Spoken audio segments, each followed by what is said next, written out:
Okay. There we go. Everybody, yo, it's about to happen. Let me start all of the things streaming away. RadioVegas.rocks. Do you guys not use headphones? No, headphones are great. That's right. Yeah. That was a bit I was insistent on my and that's writing that time. So I don't know. I've been trying to play with that intro similarly each time, but like obviously new and fresh each time, like a fresh take on the same jazzy snap and wink is the move. Do we need to make sure to cover up logos and stuff for YouTube? Cover up? No. What's? I don't. Do they monetize on logos? I don't know. Hey guys. So I don't know. Well, we'll learn. But boy, that'd be not. Well, most of the logos visible, except for your little beverage there, are actual sponsors, like Cold Cock Whiskey, which is a funny one. They're that's what that banner says. We've had an issue with Facebook advertising before, really? Where I had to type to them specifically, no, that's just portions of this product's name. It's Cold Cock, like a punch to the face. Winking emoji. Right. And then, yeah, no, that was cool. They were cool with it, but I triggered an algorithm with that sponsor. Oh, shit. They're that good. That's an algorithm They're that triggering. That flavor of Cold Cock Whiskey. Puritanical. Amish running Facebook. Maybe that's what Zuckerberg is like. Puritan. Possible eye. So, Mario. Yes. Welcome. Climb in. Thank you for having me, guys. Yeah. It's been a minute. We can't remember if you've been on twice or not, and neither of us did the looking at that to find out. This is my second time. Nice. That's what I thought. Yeah. Welcome. Pleasure to be here. And we've got juicy news nuggets to get into.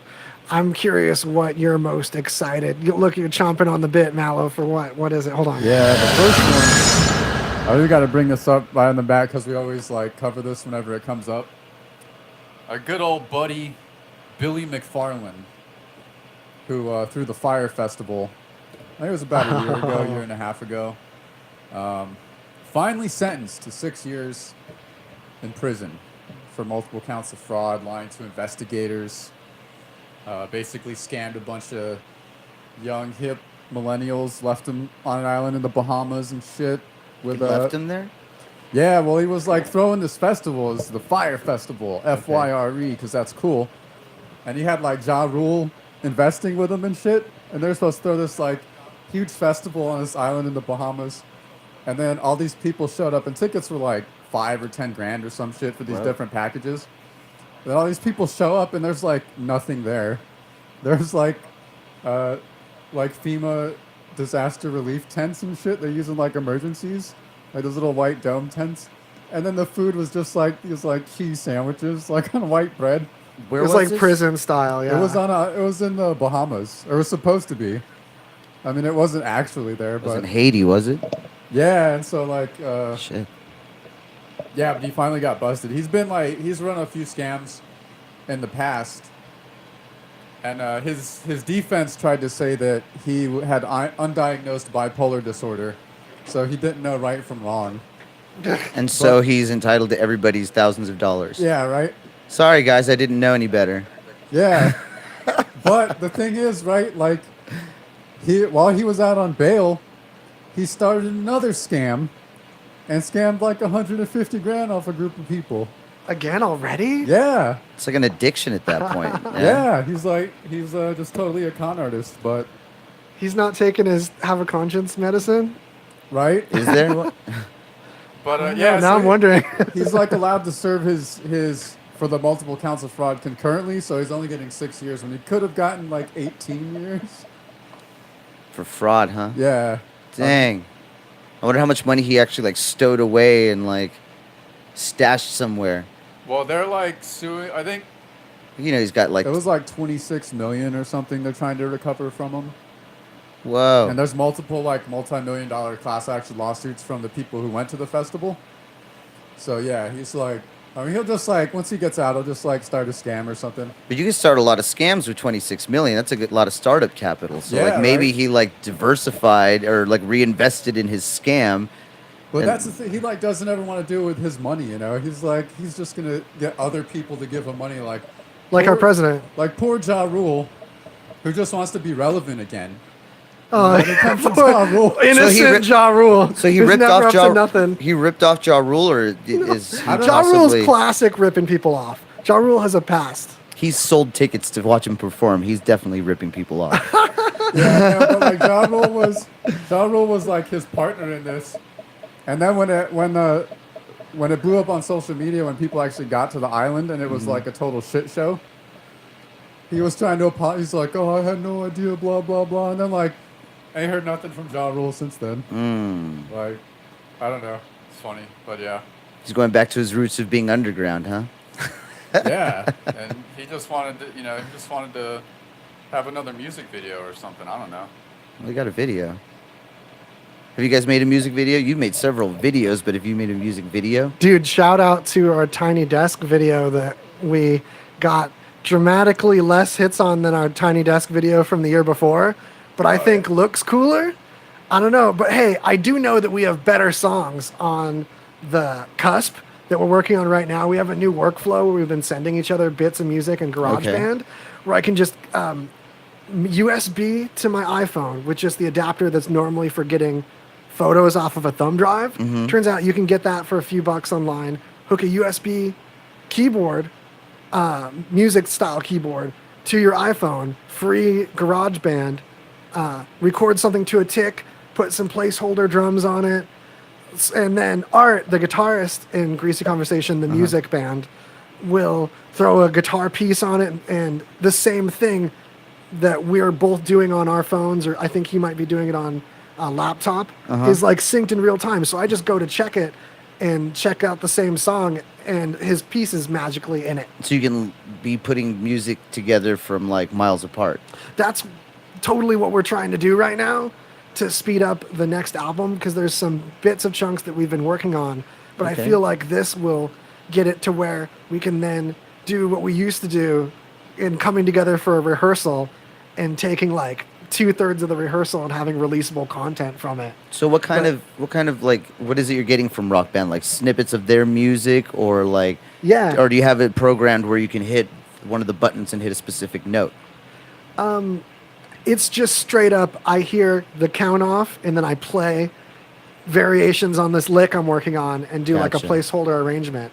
He'll listen to that, play guitar along with it as another track, and then we can get a few of the rehearsals over with that usually lead to those rehearsals that we get the releasable content.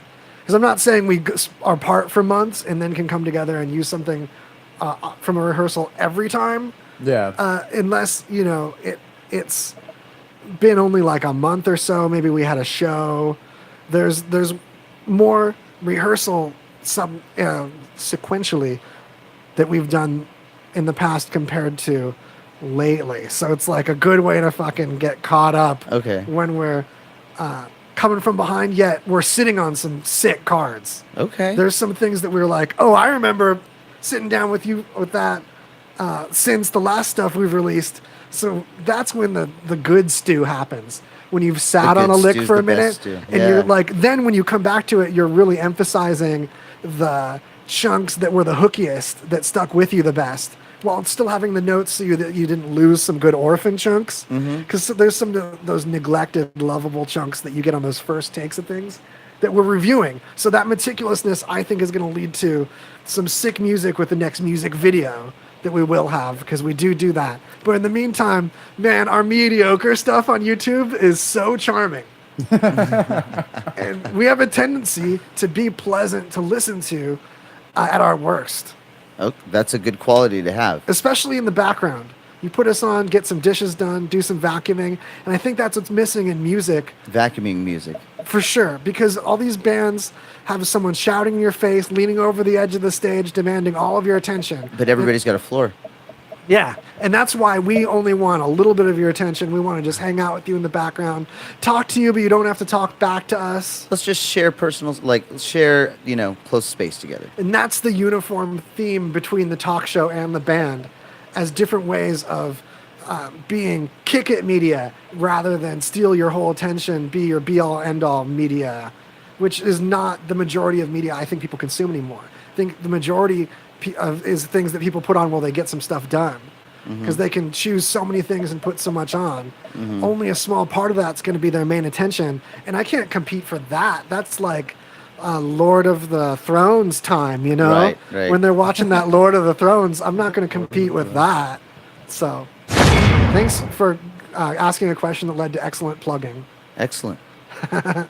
Most Lord of the excellent. Thrones. Yeah, upcoming audio, you guys, way not for your Lord of the Thrones time. It's for that. Some of it, Maybe one day. that bedroom time, What is Lord of the Thrones? where there's the dragons. They're coming Yeah. Okay. any day now. Okay. Yeah. I'll I keep think an it's eye like out. snowy. It's that show where there's lots of snow. Are they more of like a summertime attacker or like a wintertime? Because we're in like I remember transition of seasons right now. there's stone walls. Walls are usually made of like stones, right? That's as much as I know about the Okay. show. Oh. Yeah. Lord of the, what is it, Stone Swords? Lord of the Stone Swords. Chamber of Thrones. Boom. Yeah, that Chamber of Thrones, right? Oh yeah. Shit. Throne On Chambers. HBO. I call it Hobo. The Hobo Network. I think that's originally what they were going for, and it wasn't as catchy, and they're like, we'll just remove an O. The middle one. Yeah. Because Hob wasn't cool either. Yeah, let's make this an unpronounceable word and then Yeah. come up with the With a home office box. about. That's not flowing right. No, Something's not. Yeah. Yeah. Send this back. Let's rework it.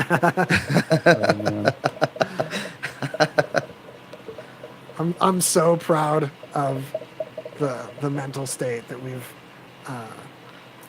When you plant something and you grow it, gardened, the mental state we've gardened at this point. Mental garden. Are we Oh, yeah. blossoming? Or are we still kind of like in the budding phase of it? I feel like we're budding like. No, we just We're budding planted. hard. Yeah, this is The- the first 17 minutes of the show. This is when the first sprouts appear, and this is when you know, okay, this is going to be a The juicy polyps. one. And I'm feeling it. I Yeah, just I'm like feeling to the plant polyps. stuff with like no intention of it ever growing. Just like, oh, it's a button. That's a side theme of what we're doing, in that like we don't necessarily need it to get any attention from anybody to keep doing it, because it's more of an unavoidable, like we'd be sick otherwise if we weren't outputting something. Yeah. This is a good way to like, okay, I'm outputting some kind of content so I don't have as much mental illness that otherwise Right. wouldn't get treated by this natural thing. I feel it's like a disability that can be wrangled in. And this is like a funnel. Yeah, exactly. This is my disability funnel. It's like a prosthetic show. Otherwise, Like- we'd be like out scamming people for millions of dollars. Well, I can't go hang out with people that I want to, like a normal person, because no one our age is. It's actually more normal for me to have work and other pursuits going and not schedule enough time to really hang out with buddies that I should. I think that I'm not alone in that. But this is a substitute partially, but also a substitute to others to have bonus hanging out with us as local celebrities. Have you had any local celebrity moments? Shit. No. That's a really fun question, and one that I shouldn't just passively toss off. I think it's really funny when I bump into someone and they remember a song I did at open mics like 11 years ago or something. Okay. No, legit like 9 years ago. Stuff that's like, oh, I wrote that like in high school to make my friends giggle. But if there's a giggle involved, there's this thing I wrote called Dance Dance Revolution. And I don't imply, but rather say specifically that I'm at a biological disadvantage by not being Filipino. How is that? I literally say They could that, probably run faster than you, I'm guessing. when it comes to Dance Dance Revolution, especially in the context of the late 90s, it was dominated by not only Asians, but Filipinos specifically. It's the karaoke of dancing. Why would it not be, dominated by Asians? They love karaoke. When I was in Korea, they had karaoke bars almost on every block. They call them norebangs. And so you go and you rent out this room for like $5. You and 6 of your friends could get your own private karaoke room. They had a wait staff and everything. Every block. Damn. Yeah. It's funny when people recognize the name from the stickers, but not the actual show. You're like, yes, the marketing halfway worked. You didn't get all the way to the media, but you were still Noticed. Got a sticker. Yeah, you remembered those words next to each other.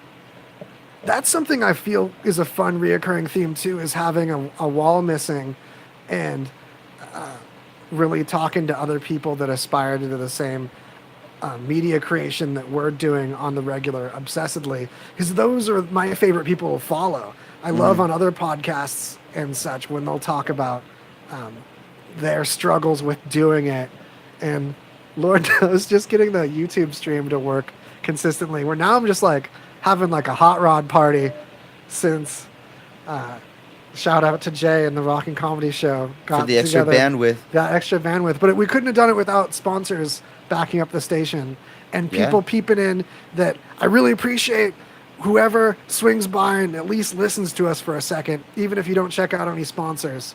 I hugely appreciate putting it on for pets, things like that. Leaving a phone to just stream it in the bathroom just as a favor to your buddies. Hamsters love this. We've Yeah, been totally. testing hamster demos lately, and their little paws are just slamming that follow button, just slamming the bell icon. Like Hamsters love the bell icon. You go, YouTube, good move. Bell icon. All right. All right, we got this one. Yeah, now we're going to give some actual content right now. Yeah. All right. Home dude in L.A., former employee of the Los Angeles Department of Water and Power, had a plan to dump tons of, not LSD, but it's rats. bum, which is like pretty similar to LSD, but way more fucked up. Okay. I think, in my opinion. But he was going to dump it into the water supply. It's a crazy amount of it, too. Like, Yeah, we he had- weren't sure this was a real article at first of, like, an actual He dude. had like a modified milk truck and had 11,400 gallons of this stuff. And it's really strong. Like, it's no fucking joke. But I got to read this quote from the article because it makes the whole thing. No, 1 second. Okay. No. He hoped that by pouring massive quantities of synthetic LSD into the water supply, he would awaken the universal love within each of us, thus destroying the capitalist economy of the United States in a matter of hours and setting the stage for a new worldwide communist revolution. Bold. Just from everyone tripping. I mean, Like, don't that's- do, yeah. Do these guys like ever think about it? Like think it through? Well, That's have you not guys gonna ever done happen. acid? Yeah. I love it. I love Okay. hallucinogens. Okay. There's a part of me that's rooting for the guy, but that part of all of you guys, one thing we hella want to mention, just disclaimer wise, hallucinogens are not for people with any amount of schizophrenia or like a latent, untreated, similar mental illness. Or Because the people who don't want to do it. Well, yeah, that's another thing. right. If you're just totally don't need it and you're not expecting it, I love hallucinogens. And like having one all randomly at me, a hallucinogen would be you don't want to surprise that. I would think I was I think everybody should try having a hallucinogen. stroke. Yeah. Yeah. The hallucinogens were the first time that it was able to look outside of myself. Like, we're used to like everything just like what we see is our reality, Totally. And so you don't sometimes think of like even like a bird's eye view of yourself sitting in your yard. Like when you think about that, it's like weird because you never think outside yourself. So hallucinogens were the first ones that made me do that, and it was crazy because I remember the moment I was lying in this like beach lounger that we had in the backyard. I was just staring up into the sky, and it like was the first time that I realized that I was plastered up against a giant rock looking out into like vastness of space. Like I felt the size of it, and it was just a cool experience. So I think everybody should do that because I think also it allows you to look at yourself in a critical but not like not I take that back. Lets you look at yourself in a logical but not critical way. Yeah, you know, like you can break down your own problems and like not beat yourself up over them. It's a killer treatment and something that But you got to know. Yeah. You can't spring that on people because if all of a sudden fucking no, it's a consent thing. Yeah, and especially like because this wasn't actually LSD. It's just Me Too N-bone, doses, which is like similar. But a room looking at your life. You know what I mean? Like the love is all there. Like I'm not going to be like you fucking idiot, but like you know you look at it more objectively, and so like I could totally see that as being like a regiment that helps you like deal with things because people don't know how to deal with things anymore. They just yell and scream and bitch and demand things instead of like taking care of problems. So I could totally see that. When you can see things inside of another thing, I always ask myself, I'm like, am I the dick? I'm the dick. That's a thought that happens too. There's so many things I've gotten over that way, and so many times I've like gotten the kind of epiphany or confirmation or guidance that I needed, so to speak, from that it's led to me not preferring to do a hallucinogen so like recreationally as much as like with a plan to get something spiritual or growth from it, and to have the setting as part of that. Even if the setting is just, okay, I'm going to hear all of Hot Chip's discography because I need to catch up on them anyway. I like a few songs. Seems like a good discography to trip through. Yeah. But I'll still plan on getting something out of that experience, as recreational as it sounds. I'm not gonna lie, I've dropped just to bake. But you end up learning anyway. Is the thing. I mean, not every single episode is like introspective. Like sometimes I'm like on the inside looking out and just enjoying the world around, you know? I'm always forced to learn something. Like I don't go and try to learn something. There has to be a moral of the story at the end of it all. Yeah, like Clean the Office is the one I got last. So I'm afraid to trip again before I clean the office. How's the office? It's horrible. That's why drop more ass. I haven't tripped in a minute. Not since then, right? Yeah, you know, that might be the combo, is just to plan to trip while getting her done. But I'll be bumbling around. I'll be knocking some stuff over. You're going to be distracted, like, tremendously through that. That's when I get lazy. I want to watch some Top Gear. And then I'm, like, in the cars. You know, I'm all swooshing around on the road in there with old Clarkson. Yeah. So this reminds me, you brought up DMT. Of the ones that you mentioned not having done beyond acid, so to speak, DMT is one I've done a little of. I haven't gone and totally left on it, but it was enough to get a Persian rug on top of everything, where just everything got coated in Persian rug shapes, which led me to believe how much testing is still left to do and not involving drugs. Specifically, I mean, check this out. Showing people Persian rugs to like get them over things, to get those ayahuasca feelings, overcome addiction, overcome post-traumatic stress that you can kind of trip through. Just stare at the rug? Yeah, I mean, it's a step, right? And because you stare at a pattern, you stare at like a light, and that dot is like on top of things, right? So you'd get like a really bright Persian rug off of like a screen, like a synthetic Persian rug, you know what I'm saying? None of that natural Persian rug, but synthesize the Persian rug situation on a bright screen, just 1080p it into his face. Even 4K it at him, HDR it at him, just HDR the pattern in. So then you look at other things and the pattern's imposed and the cosmos speaks to you, but like more clinical. It won't be as good. It'll be like a stepping stone. Yeah, but then at that point, wouldn't the pattern, I mean, I'm sure the colors would matter, but wouldn't the pattern maybe affect different ways? If you're saying that it's going to be superimposed, that you're going to see everything through that filter, do you think maybe different patterns might have different effects on people and how they view the universe? I do, and that's why we need to research this further. I mean, it's a pretty like inexpensive trial to take. All you I need know. Is a really tune into our YouTube channel. We're going to have Persian Rug Theory trials. Yeah. The fractals. There's ways of synthesizing. You can hang them up as like wallpaper, like all the way around the room. Persian rugs on everything. Everything's covered in Persian rugs. We're gonna make this the next ASMR. Tune in to the Greasy YouTube channel. This is going to make the YouTube channel finally valuable. We're going to put Persian Rug Theory videos on there, and it's going to poop all over ASMR. Take that, and you whisperers, whispering. crinkling. That's really all it is. Huh? Tapping on books. Yeah, just tap it on shit. I'm little getting too tappers. aggressive now. I'm sorry. Hey, shout out What to about Kella. aggressive ASMR? For those who like need like, You're about to I think that's called relax so porn. hard. yeah. Oh no, you're right, dude. Oh whoa. I just popped my brain there. I You just think I like flicked actually- me in the third eye with that concept. I actually What's ran into that? some like That porn is- ASMR The porn is like hardcore ASMR Yeah. when it's done with the good microphones, which is usually where you hear all the moisture. Yeah, you know. Yeah. You know, all this bullshit started with those oddly satisfying videos, right? Huh? Like people cutting into stuff. And they're like, Oh, it's a muffin, you know? Like, I don't feel any more zen They're from just watching this. Like, how. I did. Like, I like really? that, yeah. Dude. They're good muted too, which is great because a lot of video content I find I'm out and about, I can't hear it.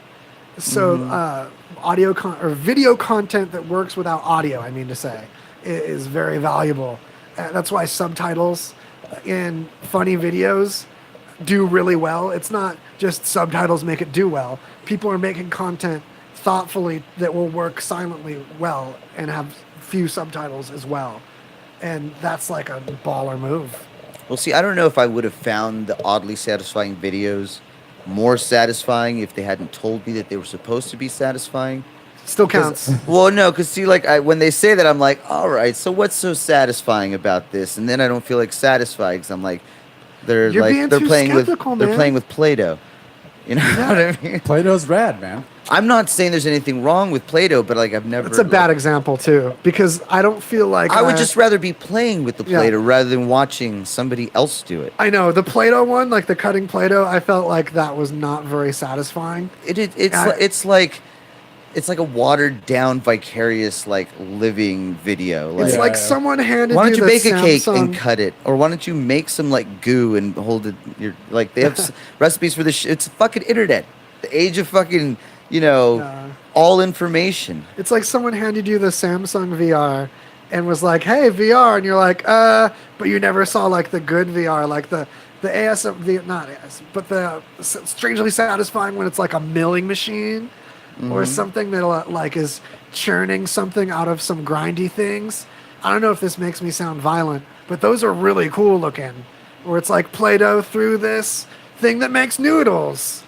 Move Like that's, that, like the that's where how-to yeah. type things or how they make it type things. That's even but that's magically. but that's educational, so I see that. Yeah. But then they've got like There's some knockoff there was one situations I saw where they put like a little dab of paint and then they just like Oh no, I thought did it was pretty this cool with too. that, and I liked was it. like- yeah, That one. that not was a- for me. It's not a. Okay. it just wasn't for you. That It's content not just in wasn't that for you. category, but one got me into a long time ago was like the souped up washing machines.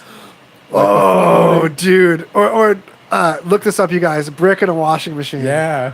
Brick in a wash. There's multiple videos that are all a great time. It's Yeah. just it gets your heart pounding. okay. It starts tearing itself up from the inside, yet it's still so determined to wash that brick. Okay. It's a machine perseverance and robot struggle at its like most heartfelt. Like it's like the ending of AI, that movie AI, but you're watching it play it with a real object.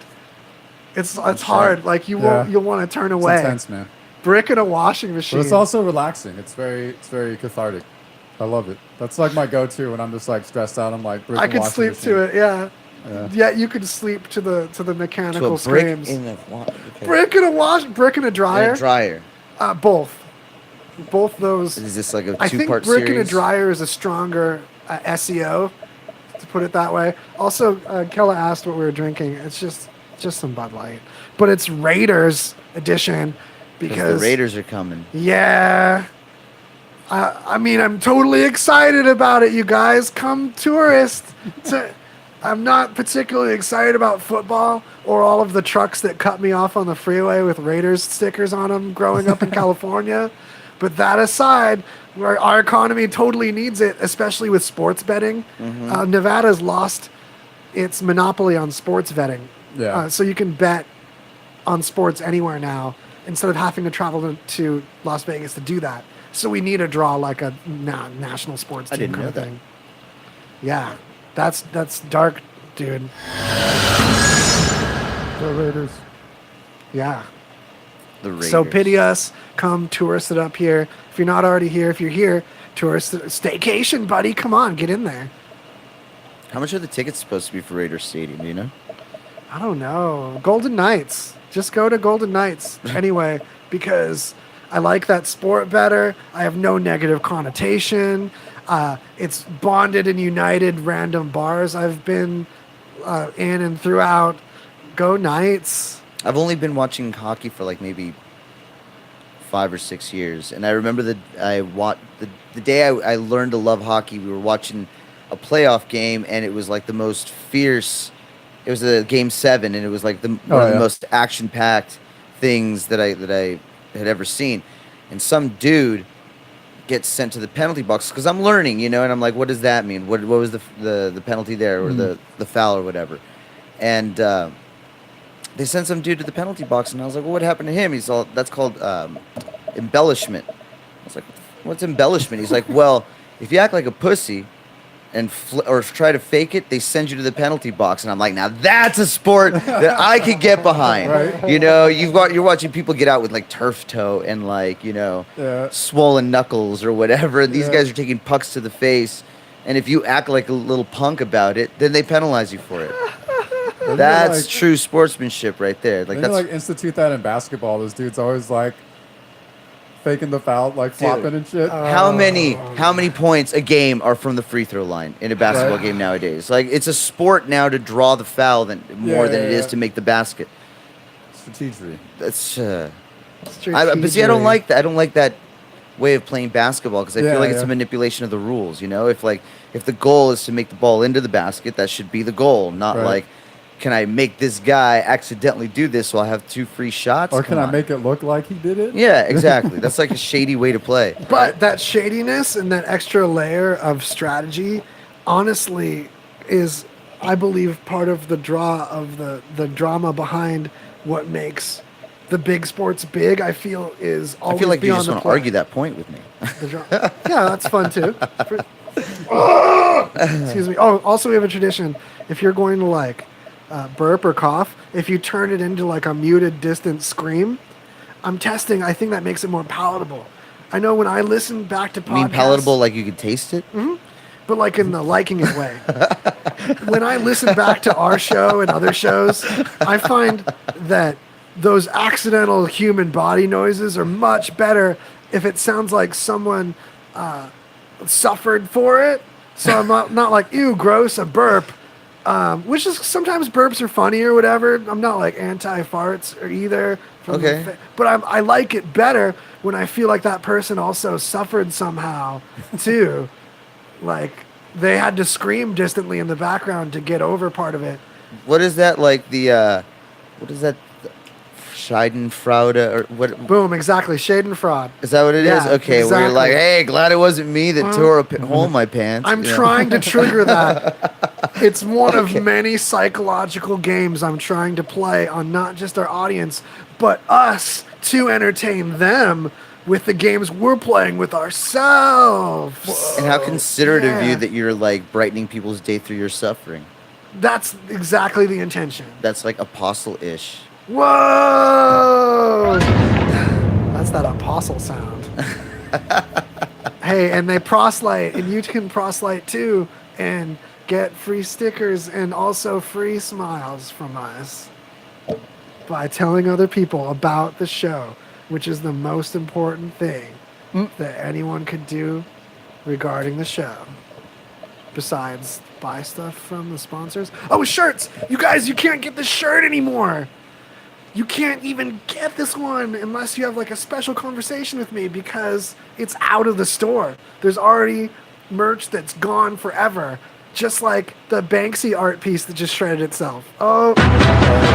Segues. God, Wait, before we that was segue to solid. it though. That was like 2 segues in a row. Yeah. I have to take that segue back though, because Mallory, you made a killer point earlier that the reporting of this synthetic LSD, it's not synthetic LSD. All LSD is synthetic. It's another it's a synthetic thing chemical. anyway. Yeah. So It's we were just a really different pissed drug. and ranting about that before. So we want you all to be able to have that in your rant ammo if you want to bond with someone over a rant. Yeah. It's misreporting and it's embarrassing. Well, it happens in like any article about LSD too. Whether it's like any other drug is involved, it's always like synthetic LSD. I'm like, are you guys fucking retarded? It's like calling mushrooms natural LSD. Yeah, organic LSD. It's like I the like effect that, might though. be similar, but it's not the same. Literally not Mushrooms the are same so molecule. much meaner to me. Oh, really? Yeah. Do they guilt trip you on shit? And they're like, hey, you didn't listen to the universe on this thing. Something like that, maybe. Yeah, I get a touch of that sometimes Mushrooms? too. I will prefer mushrooms to acid because I feel like I have more control over the dosing. Acid is really hard to dose or to control what amount you're taking, which I think is crucial to having control over the experience and Yeah. in general, because the smallest micrograms will affect you. It's one of the most reactive to the body substances. Oh yeah, two little possible. drops and you're gone for 6 hours. And then it's a tiny fraction of that little drop that's even LSD. Mm-hmm. So that's why mushrooms, you can just weigh it on a scale and know what you're doing and taper in and pilot your ship.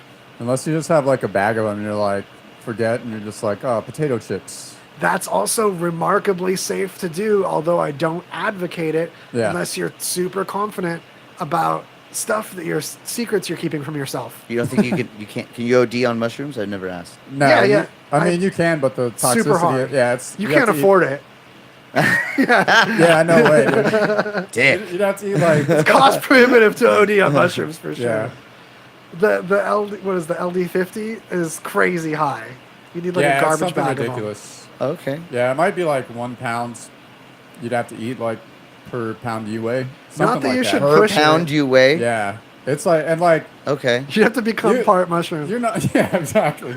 Like there's no way anyone's eating a fucking pound of Well, mushrooms. then, No way. cool.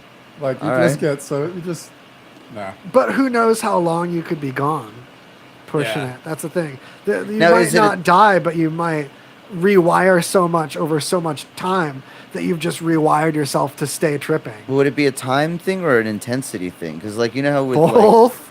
yeah. Yes. Yeah. Okay. think I so. mean, probably more intensity, right? yeah. But it's definitely going to increase the duration to have a larger quantity. Unless There's you, more like- to clean out. unless Because your you body's processing it like a poison. And You you do just clean it out, yeah. keep doing it. Just keep You know? doing it, Yeah. but it like loses effect over time. That's That's what I'm exactly saying, what I was do- going to say, too. You do it the next day and it just doesn't work. Really? Yeah. I've never done Oh, twice in a it's row. a waste. That's how you might as well throw it away. You might as well throw it right in the toilet. Or wait a day. Yeah, if you wait 4 days, hey, if we're going to learn anything and take anything away from this, it's drink a lot of orange juice and wait 4 days between hallucinogen trips. Otherwise, you're just wasting money.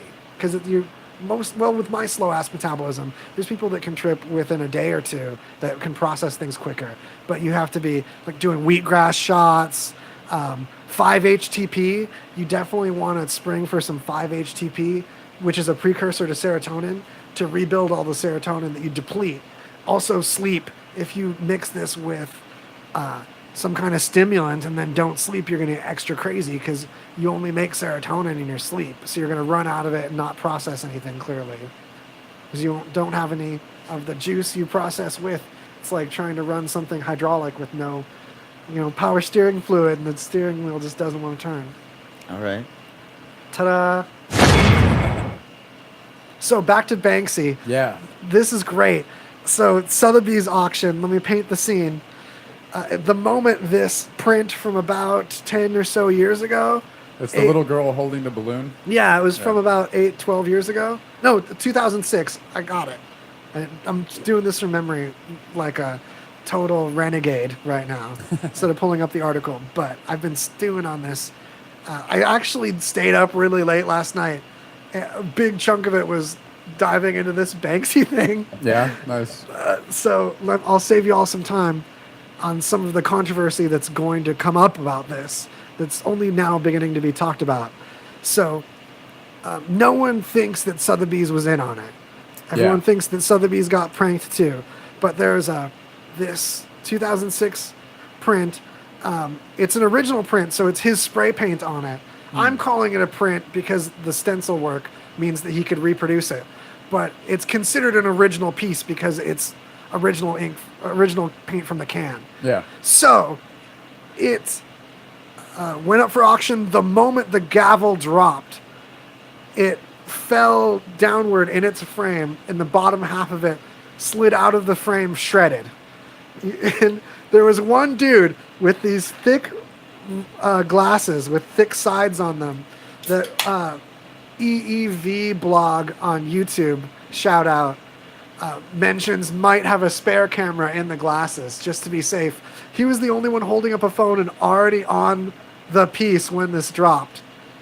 Some were like, is this Banksy? Obviously, it's going to be a henchman. Yeah. Yeah. Plus, this guy's hands didn't look like Banksy's hands. In the video that came out later of Banksy showing making the thing, Yeah. he says that he made it a couple years ago, which, according to the electrical engineer that did this other YouTube video that I shout out, e3e4 blog on YouTube, that the battery situation and the reliability that you would need for this prank would not want to sit in that frame for a couple hours. You'd need this to work for sure. Also, had to be someone in the room remote controlling it.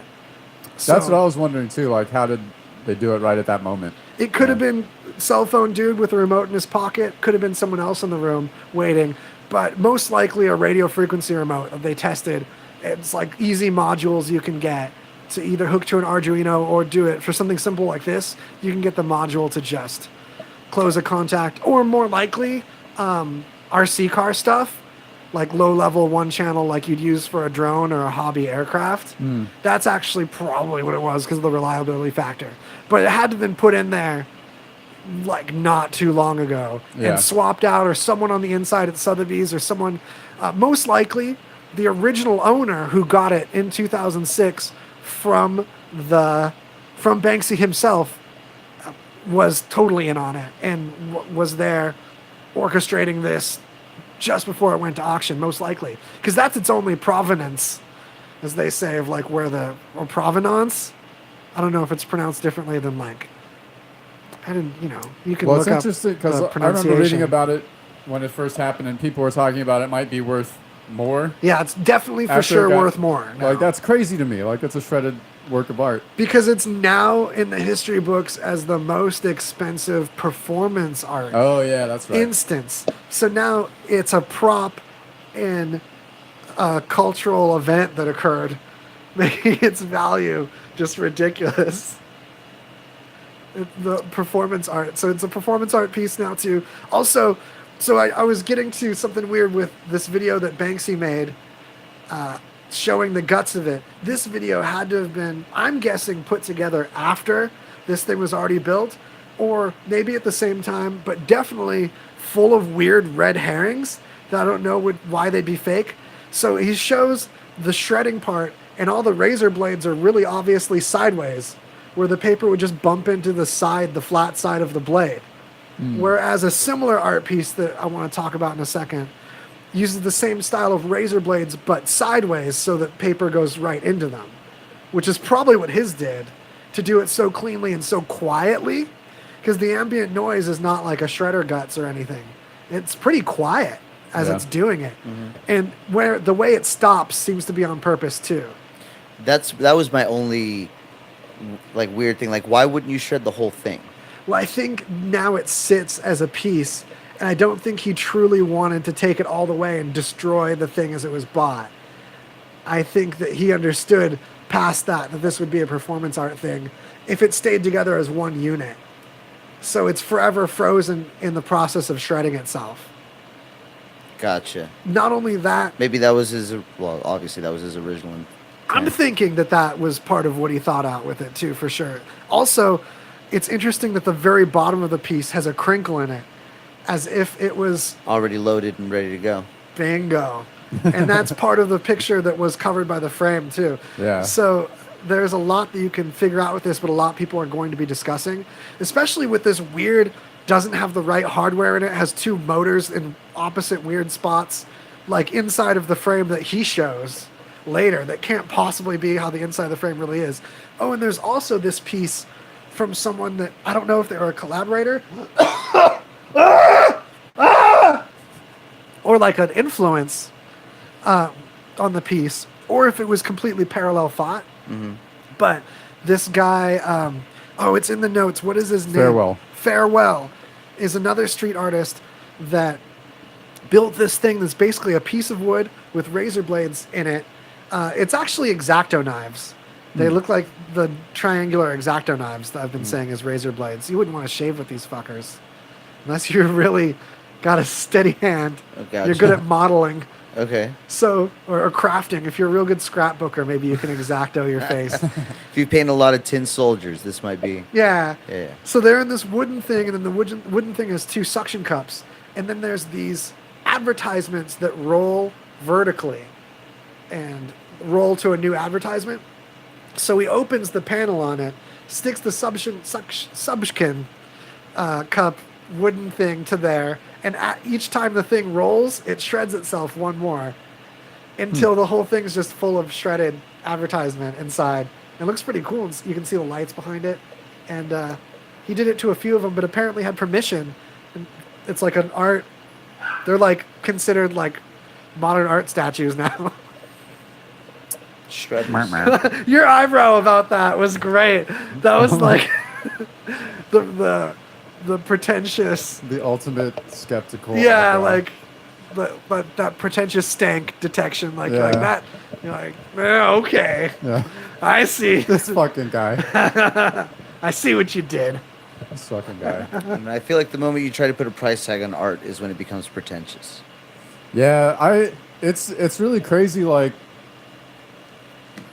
how like art now it's like an industry, this like high-end art, and like the people who curate the shows and then like find up and coming artists, and it's like all these people kind of just like decide what art is going to be expensive, and it's crazy. And like the auctions, like those are total fucking scams too.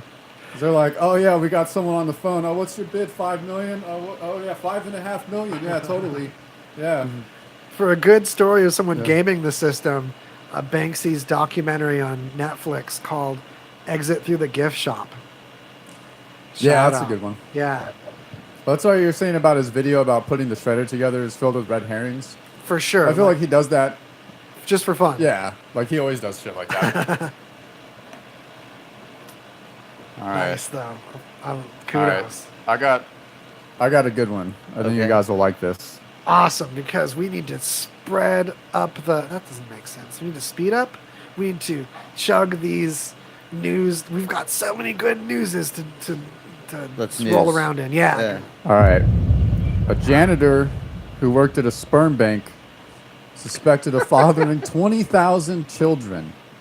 So over the course of 20 years, this dude has been swapping out other people's sperm samples for his own. All Like- right. Wow. But Yeah. maybe he'll have a record of like most offspring. for- Probably. Yeah, but imagine that, like, you go to a sperm bank and or like some chick goes to a sperm bank and she wants, you get like donor profiles or whatever.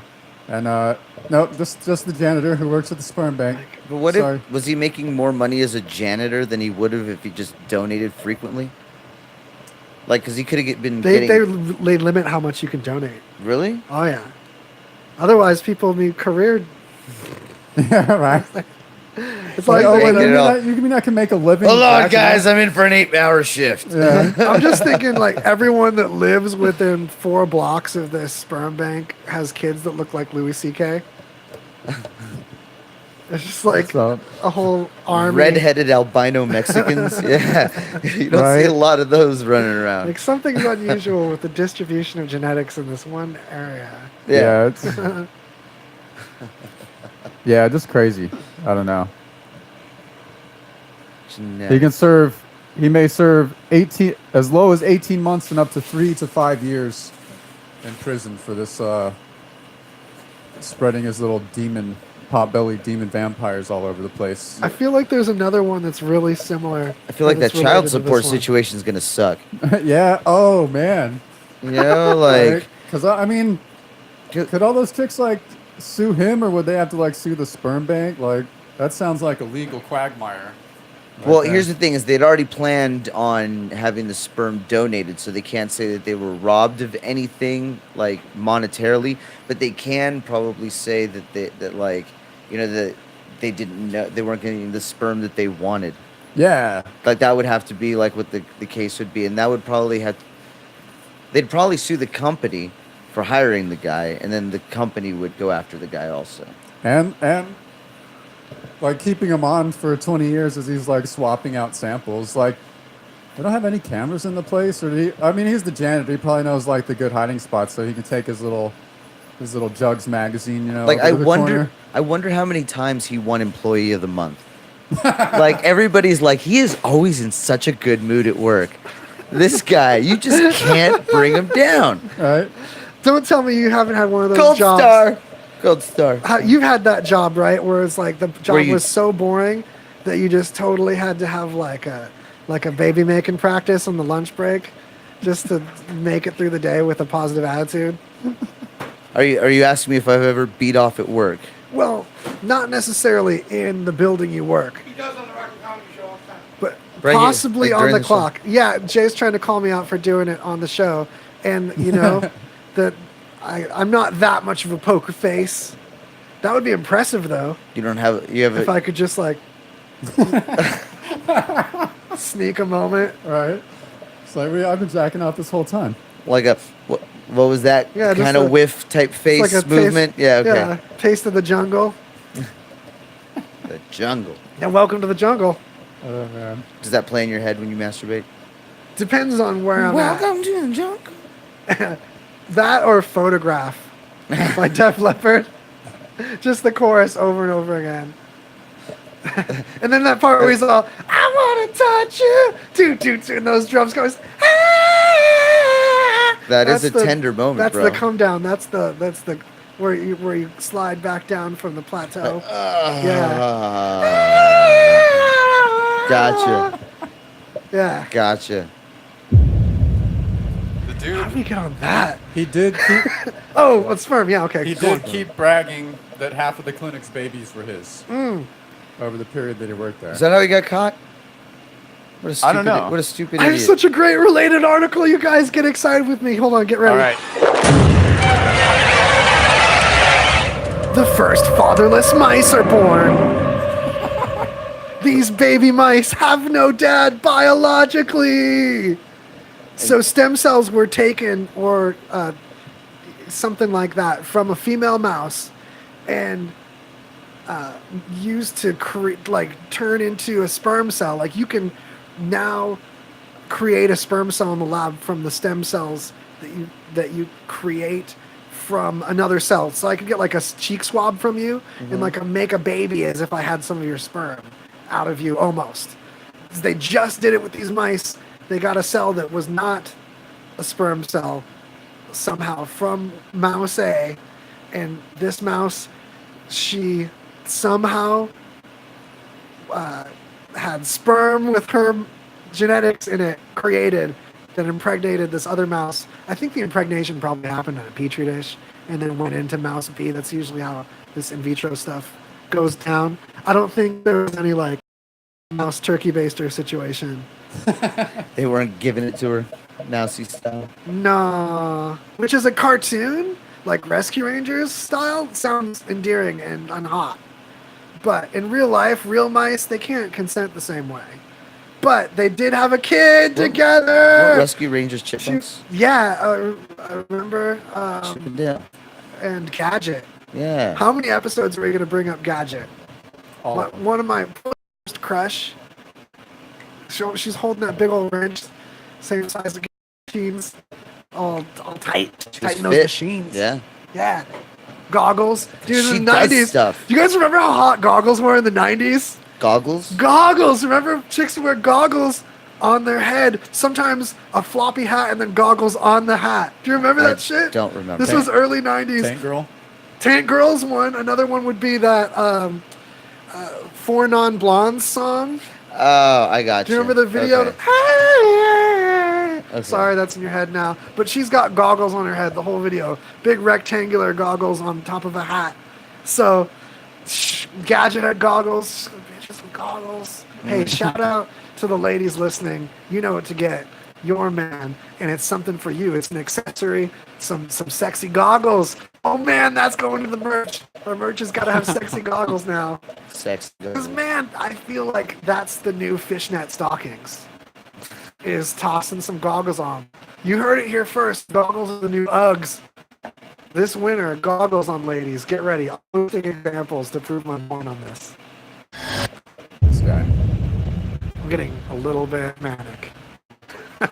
Worth it. Getting manic? Yeah, no, in a good way. Like Okay. excited.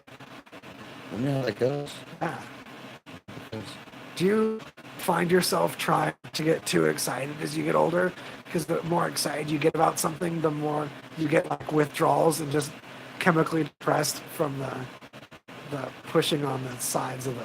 I think the older I get, the more I definitely get less excited the older I get, just because like life experience teaches you to think about more variables.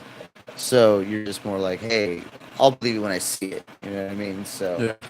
We'll also say that you don't produce as many of the chemicals that carry the information of emotion, because you have this quick system of electricity that processes thoughts. But you ever notice how your emotions, there's this huge delay? It can be like 15 minutes before you get over being hungry, or sad, or angry. Even if it was don't have those chemicals there to process that reaction, you supposedly don't feel things as strong. But I would about a weekend, they just sit and enjoy it, and they remember every detail about it, and sometimes it has nothing to do with the conversation. My favorite is when you're talking to somebody who's older, who's had like a lot of life experience, and you get them like talking to try to find places to like interject their story that they really want to tell. And you're like, you set me up for that one, you know? And he's like, So, did I? yeah, all my life I feel helpless. You know, Yeah, for like sure. if I do like go into whatever state allows suicide. Yeah, that should be a thing. Like, you should. It's and be like, you know what? I just want to check out. Like, Right. yeah, there definitely should be a process with multiple yeah. places to change your mind. but if some people are like 100+ years, and like, I mean, really, Well, plus, like, if you end up in a situation where all you can move is to do anything while I'm here, except just like think about shit. I'm high anxiety anyway, so I'm just gonna be making myself miserable.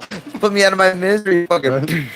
Your age, like my hell of games stays pretty sharp that way, and as she grades, her brain's partying out. Sometimes video games are not smartest. Sometimes they're really smart word games, and they keep so conversationally clever. So Call of Duty would be a good day, and Pac-Man would be kind of like a bad day. Yeah, you gotta pepper it around. Gotcha. unless you try to get like the Pac-Man perfect score or something, then Yeah, that's no easy thing. What if they had like a Call of Duty version of Pac-Man, where like instead of looking at the maze from the top, like you saw it from like the You're like like a first-person hallway, Pac-Man? right? Except and the ghosts. there's just a noise that I keep. Oh, it's right here. Like, you know, the doodle, that microphone. Yeah, now you're gonna hear it extra because I'd said something. But hey, it's just oh my gosh. Just turn that. Use the moments I live for. Really? 'Cause Yeah. Oh man, this is so great. why I know you don't live for these moments, No. but I do. and like They're I really can't, enjoyable. I can't stop causing these moments. Yeah. I No. make them happen. Dude, you look rock solid. My lobster. I was gonna say you got lobster Pretty solid. I have a lot in common with the lobster. Yeah. If you boil me, I'll scream. But is it like air escaping? Forget that. No, they're just screaming. Just embrace that this animal is screaming. Just because it screams differently than you. If you scream from your skin, like if you're boiling made a scream, I'm counting that as a That's scream. Yeah. Absolutely. It's not like actually coming out of your mouth and that's still your body being boiled, and like so some part of your body is having enough wherewithal to be like, fuck. It's filling the role of a scream for certain. Yeah. It's supplemental. That's a scream-esque sound. It's screamly. I've never heard it.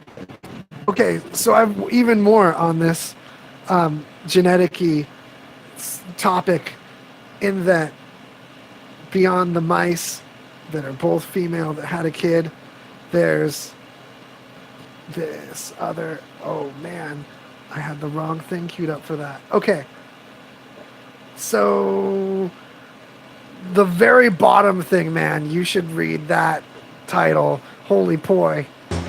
Oh, the winner. That very bottom one that you'd surprised me here with that winner.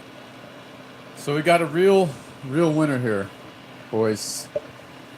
Oh wait, before you do, somehow the red dot that's the side you talk to, someone switched it to away from you instead of toward. There we go. That'll be better. The whole time. No, I had you just turn over here to compensate. Oh, gotcha. Yeah, now it'll be clear. So this dude in Texas was busted sexually assaulting a farmer's cow, and he claimed it was the reincarnation of his dead wife. What a way to get out of that. Like, how many things can you use that as an excuse for if he succeeded with this excuse? Yeah, he said it had like the same eyes Oh, God. and face. Not the same face, but same certain parts, I guess. Somewhere her ghost is pissed that he's Yeah, making this man. comparison. I mean, It's like, oh, I really? kind of want to see this guy's wife, just to see, You're Not like, some sassy leopard. Oh, you Looks couldn't like- get caught having some sexy leopard sex. It had to be a cow. right. Insulting. Yeah, he got busted. He was because the farmer thought just some coyotes were harassing his cows, so he goes out there with his little shotgun and tries to bust the dude and see what's going on. And it's just a dude raping his cow, and the dude promised he wouldn't do it again if he didn't shoot him. But he still is. He's from India, right? Yeah, he is. Well, then it would be Indian. okay, right? Yeah. I mean, Does this whole thing take place in India? like, would this No, be it's an in Texas, but would this be in? No, I think he's from India. yeah, he's Indian. Yeah. But even in India, there's a consent issue here. Because Well, I don't know. Is that an infringement on his religion, though? I think it's taking something that like might be a nice platonic worship and respect for this animal and its soul to like a sick place that the animal can't consent to, and that's why it's wrong, but also novel and funny. to But if me. he did it repeatedly, was the cow really complaining? Well, that's the thing. It's not like milk. How do where, you like, know? The cow's How do you gonna know be they're upset not at- telling you like just because they can't say no, you can't point out the fact that they can't say yes either? Like, what if they're like desperately trying to tell you, dude, this feels fucking amazing. Let him go. Let him go. Get the fuck out of here, PETA. I have not gotten this much action in forever. Look at my udders. They're so full. Like, I'm happy. I have less stress. And then PETA's in there like, no. Well, this is an ongoing. How old was the cow? Is it considered an adult cow? Was this a calf? This is an ongoing debate. That would be my only actually, concern. What you're bringing up, as far as a borderline consent possibility, or the possibility that it could be beneficial or even important to the health of the animal, in spite of its ability to communicate consent, is frequently discussed about people with intellectual disabilities. Really? About whether, in fact, in Germany, there's a new law So they're- where the government will pay for sex workers for disabled people that qualify to get off. Hey guys. Yeah. I'm here for the study. Well, it's not so much a study; it's a medical treatment. Oh. This prostitute comes and gives you a medical milking service. Okay. Yeah, for your health. So your prostate's all cleaned out, flush them out, and man, that's progressive, and that seems like something California would have done before Germany. But I'm for it. I'm for milk those disabled people. I don't know. Aren't the Germans the one that gave us BDSM? Well, that's valuable for some people, I reckon. At least they're not involuntarily BDSMing strangers. Yeah. Yeah. Good point. Ain't nothing wrong with some good BDSM. You know. Hey, I think people should be able to be into whatever they want as long as everybody's like consenting. It's kind of But like you're gonna have to cartoon, convince me that this cow wasn't consenting. You have to convince you that it wasn't. Yeah, exactly. But no, like, you know what's one of the really cool things about like fetish is like I have some friends who are in like the porn industry, and like, you know, everybody just thinks of sex as like this one-dimensional thing and you hear about like certain kind of like fetishes and stuff like feet or whatever, right? Yeah. But like there's this whole world of Oh, yeah, it's like fetish variety stuff. hour. It's incredible. Like, and I was talking to one of my friends, and she said that it's all a psychological thing. It's about like triggers and like this weird like reward system that plays to like our base desires and everything. And it's like you start breaking it down, because like fetish is literally anything that causes arousal that's not sexual. Yeah. So yeah. like if you see a blonde and you pop a boner, you got a fetish for blondes, you know? And so like the word has been made to like be like weird, and there's some shit out there that like makes you do a double take. But like when you think about it just as like more like reactionary than anything else, you know, whether it be nature or nurture, it almost like takes some of the weirdness out of it. Yeah, I mean, I don't know. It's like whatever, as long as it doesn't like harm or infringe on someone else's rights, like do whatever the fuck you want to do, man. Right. I mean, some of it I'm like, you know, I've had to turn off my computer. What was Before. what was one that made you have to look the other way? Two girls, one cup was a rough one for me. All right. I didn't make it through the whole video. All right, so I don't even know how I came on this fucking image. Like this. No. But, but it was this chick, Quick draw. and she was mixing pancake batter in her asshole. In her ass. Like pouring the powder and the milk. No, and she was like bent over, like mixing pancake batter in her ass. How were the pancakes? I think In her own? Whoa, I just realized something. In her own ass? Yeah. Was she on her back with her No, legs no. upwards? No. Now, unless this porn, She was like kneeling, kind of like. I mean, she didn't have like a whole like bucket of pancake batter in her ass, but. So she wasn't so much holding it as a container. No. There But was is it some ki- pancake batter, and she had a big old object she was using to mix the pancake batter in there. Like a Dairy Queen where they go to hand you the ice cream and they turn the cup upside down and the ice cream doesn't fall out. But you're like, oh no, you're going to drop my ice cream. And they laugh at you if you haven't seen that before. But way yeah. less innocent. Yeah. Something like that. I don't know. It was a while ago. I just remember, you know what? That's enough for me today. I'm done. porn is also hardcore baking. It's like a cooking Right. show. Yeah. Pornhub's going to have cooking show spin-offs if they don't already. Pornhub is huge. The company that owns them, MindGeek, they own like, it's Canadians that own almost all the porn. Oh, Canadians dominate media. Canadians... Golly. Excuse me. That one was... I struggled with that one. I hope you all felt... Did you how struggle much- with the burp or with the sound you were gonna make? All of it was suffering. There's so many layers to that. We gotta. Yeah, unpack the suffering. Okay. Shade and fraud it up. But yeah, Canada, boy, do they excel.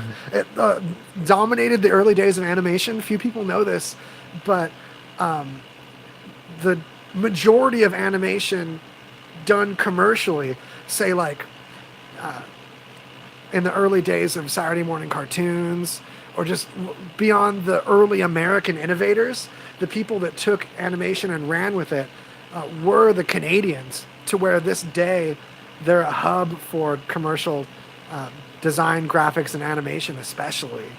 That's And really a lot of interesting. animation gets outsourced to them. Even with powerhouses like Korea used to do a lot of animation, I think for The Simpsons. Anyhow, I kind of derailed where that was initially going with my Canada love. Canada media, hella. YouTube channels I love, dominated by Canada right now. Yeah. Dead Mouse, Linus Tech Tips, MKBHD. I don't know what that any is. I don't know who any of them are. Yeah. Rewind, pause, And look it up. yeah, YouTube some of the things I randomly mention because I only waste my time with the finest. So there. Thanks for having me on. Yeah, hey.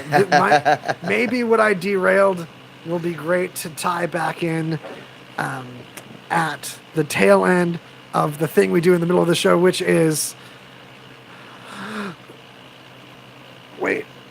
hold on.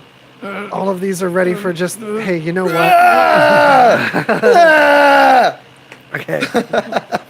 Okay, it's time for commercial chug. You have no idea. I've got an idea. I got an idea. I got an idea. What's the big idea? Do you have an idea for a new product or a phone app? Well, now is the time to make your idea a priority. Get it off the ground fast and call Davidson. We have over 25 years experience helping big idea thinkers like you turn your ideas into products and apps that are found in retail stores and online. It's simple to get started. Call now and ask for our free Big Idea Starter Guide. We'll show you how to get started and protect your idea and show you the steps to get your killer idea in front of a corporation that can help you grow your dream. Dream big and be big. Call Davidson now for your free Big Idea Starter Guide. Davidson charges fees for services. 800-208-9876. 800-208-9876.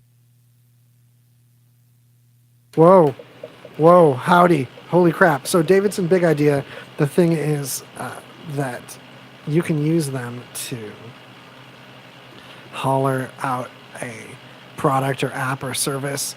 As for example, I'm trying to get my app licensed with Disney since they own Pirates of the Caribbean, and I have a brilliant marketing idea for the Pirates of the Caribbean franchise, which is an app that tracks in real time people that have said Pirates of the Caribbean unironically when referring to the Pirates of the Caribbean franchise. It also, as a paid extension, as an in-app purchase, will allow you to be able to track people that say the Caribbean when they're referring to the Caribbean. When they're talking about the Caribbean as an area, as Americans that usually say Caribbean, but then they refer to that area as the Caribbean as if it's 100 years ago and they're reading some old treasure map.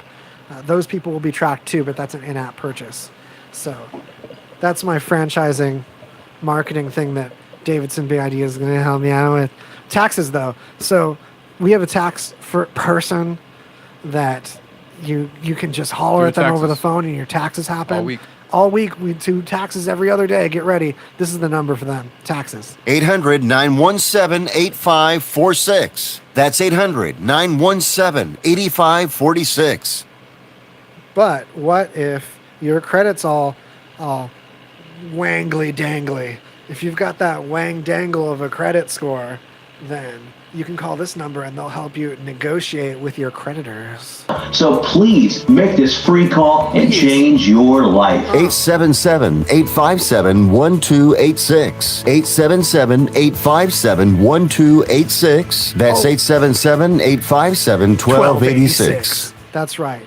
You can smell my excitement unless you haven't purchased the attachment to USB. Remember USB chicken strips? Yeah, hell yeah. Yeah, the chicken strip has a USB plug in it. You plug that USB in, it cooks itself, and then there's just this thin wire you have to pick out of your teeth. It's just a heating element, like the wire inside of a vape pen or to vaporize. You string one of those through a nugget, USB port, USB chicken strips all day. Cook it off your computer? Plug it into your computer, your car outlet.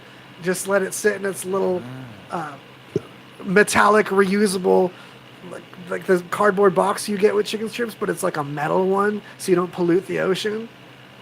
Your wire, you can recycle it at your local Best Buy. Best Buy has a food court now. I love it. You can fly to one of these Best Buys anywhere in the country on an airplane. Just call this number. These are our airplane people mentioned. RadioVegas.rocks to any of our sponsors. Flying an airplane. Here we go. 800-515-2397. 800-515-2397. That's 800-515-2397. 800-515-2397. Airplane time for you. When you go in an airplane, you like it. Dishes. Not just dishes piling up in your sink, but ones that receive radio transmissions from space.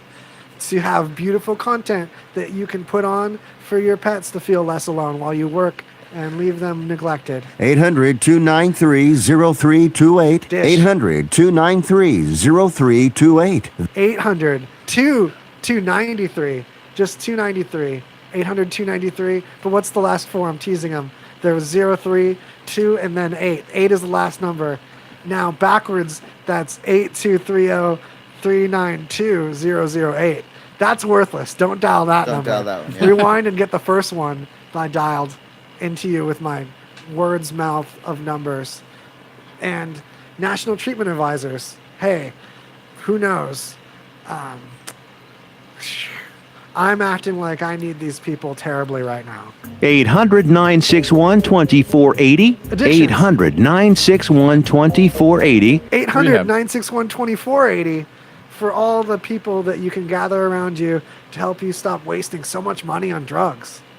Because that's the problem.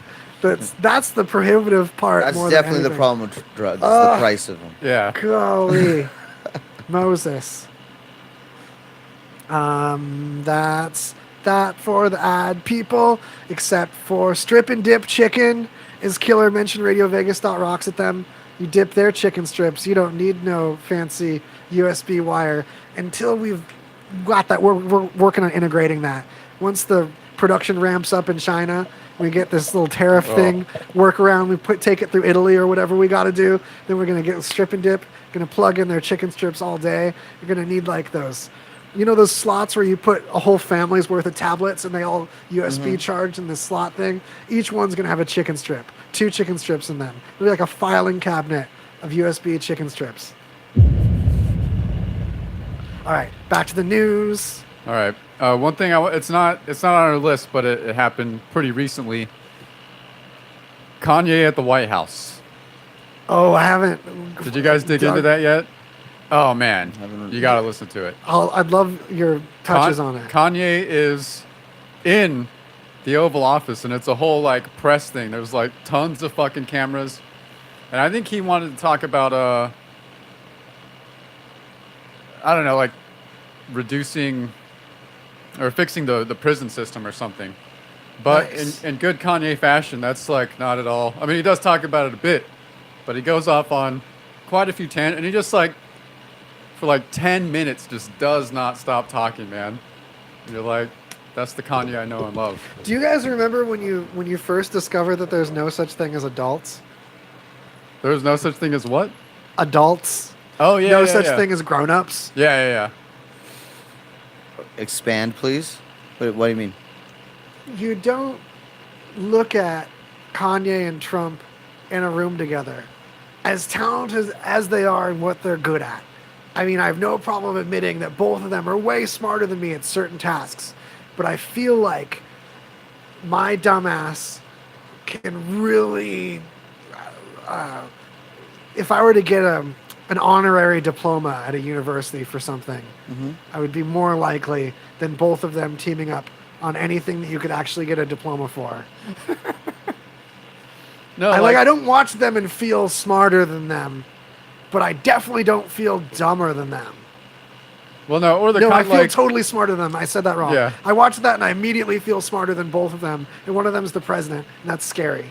Well, one of the best takeaways of the whole thing is that Kanye's iPhone code to unlock his phone is just 5 zeros.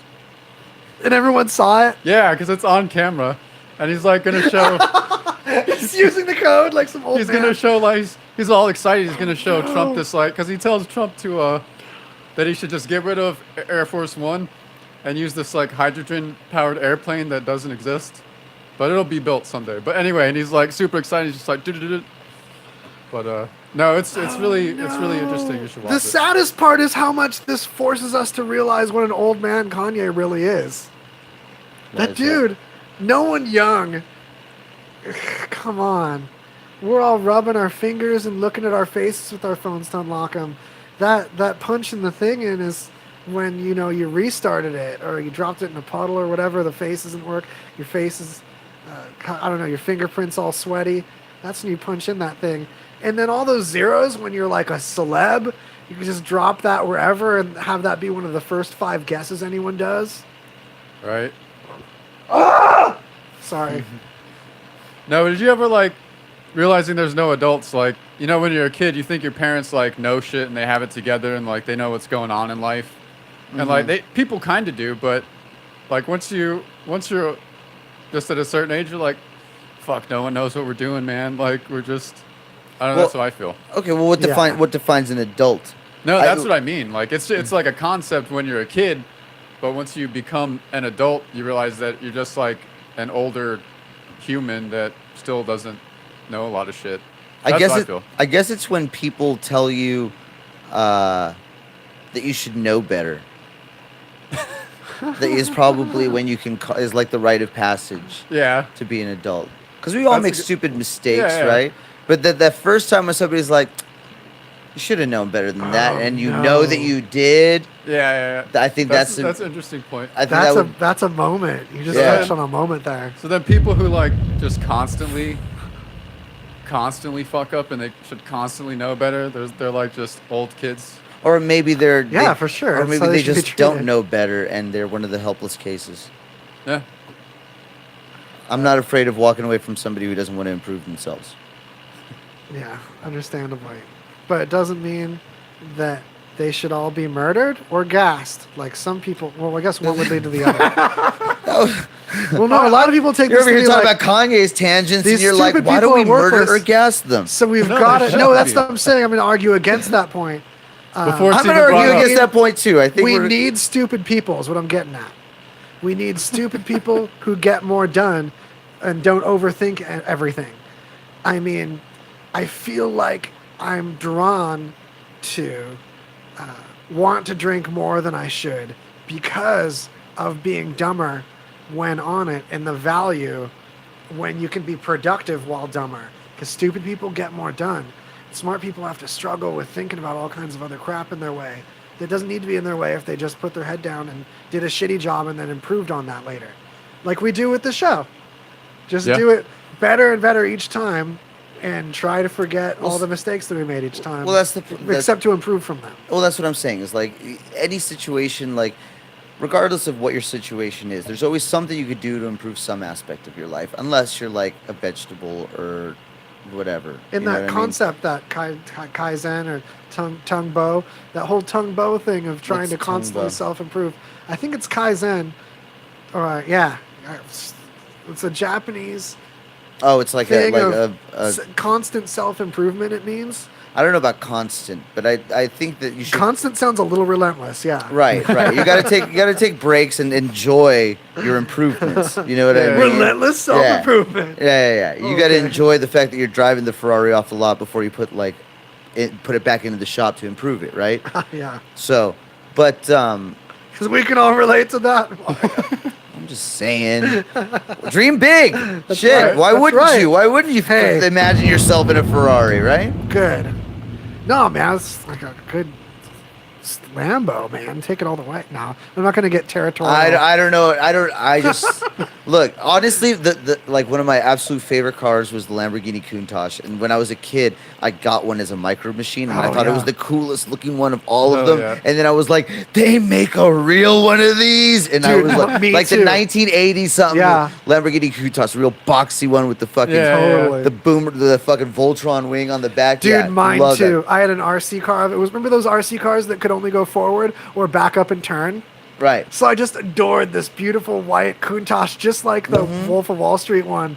Totally with you on that. It was just so funny watching this thing only be able to go straight or back up and turn while looking like so futuristic and beautiful. Just always backing up and turn. There's this constant J-turns to just do anything. But it was fun. You'd like get it to do J-turn donuts and stuff. The thing that shattered that whole thing for me was when I found out that you can get body kits that you could like take an old car frame and just put this like fiberglass body kit. You can tell though. I mean, I'm sure you could. Like walking up to it in a lot, you'd be like, "Why?" I don't know. Like, I'm such not a fan of doing like. It's like a golf cart frame and underneath the hood. Underneath the fender flares. Right, with a hamster on the wheel. Yeah, his name's Lambo. You like look where the wheel well is, and you can just see through to the other side to the other tire, just straight through there. Right. So like where legs go, it's like a golf cart under there. Just put on like a PT Cruiser. I I don't know why that vehicle's just brought up, and I laugh like crazy. Like, PT oh, Cruisers. This is a are- funny car. PT Cruisers are like the Crocs of cars.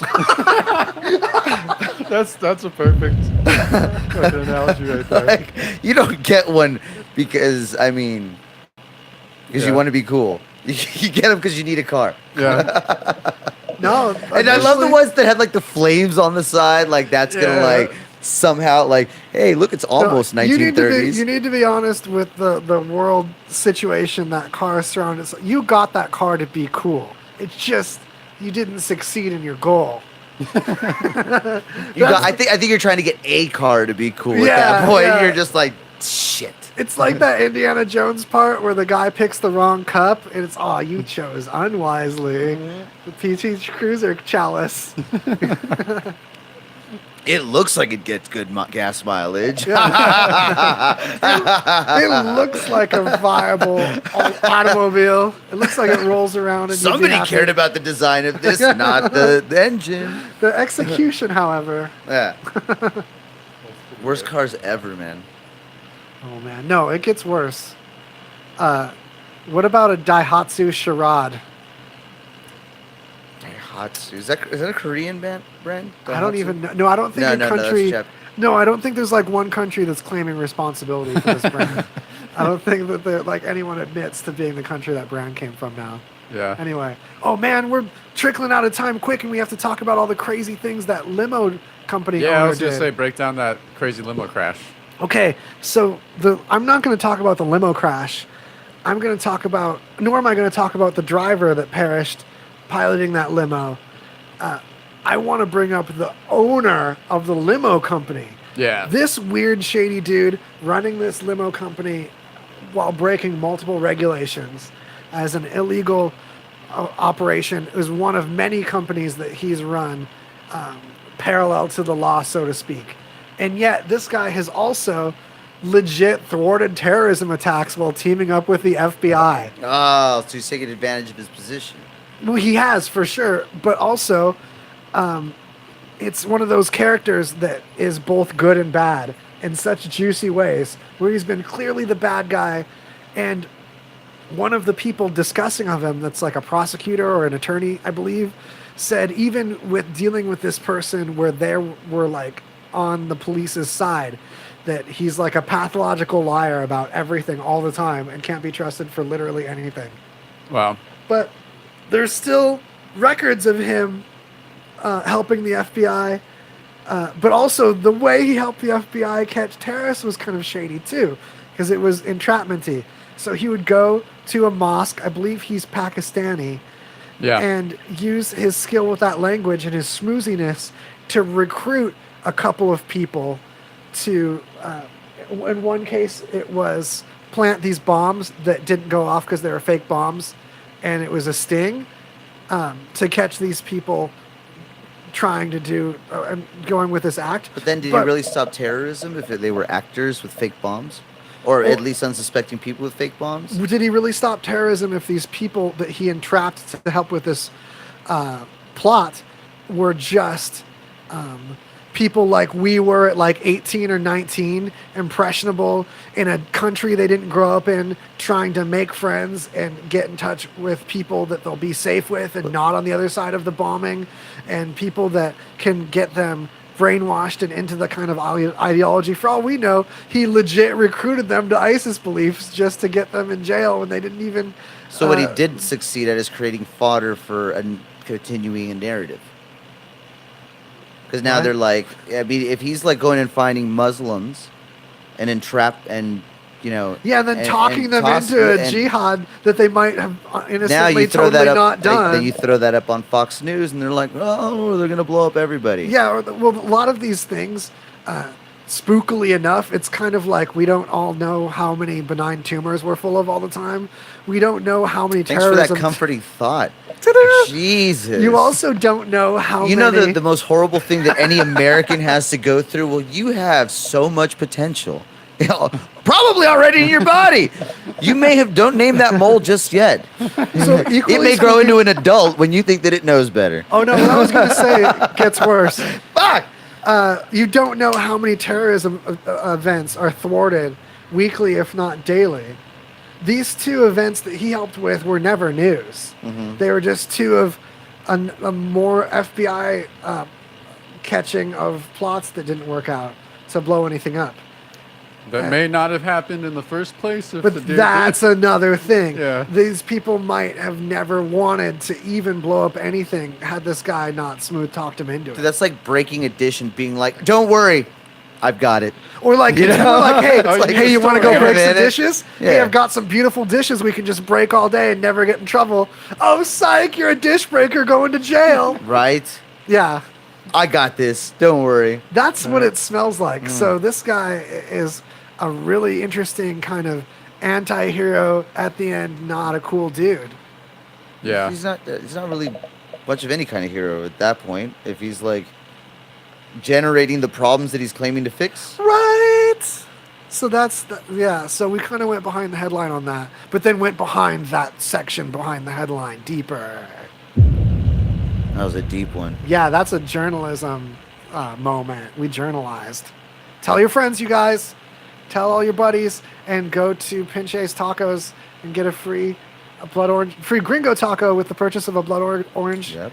margarita. Except for during happy hour, which is like 3 to 7. Yeah, But go- any other time they're open. Go happy hour for the happy hour specials Yeah. anyway. It's already cheap on happy hour. That's why they don't have it there. Naked City Pizza.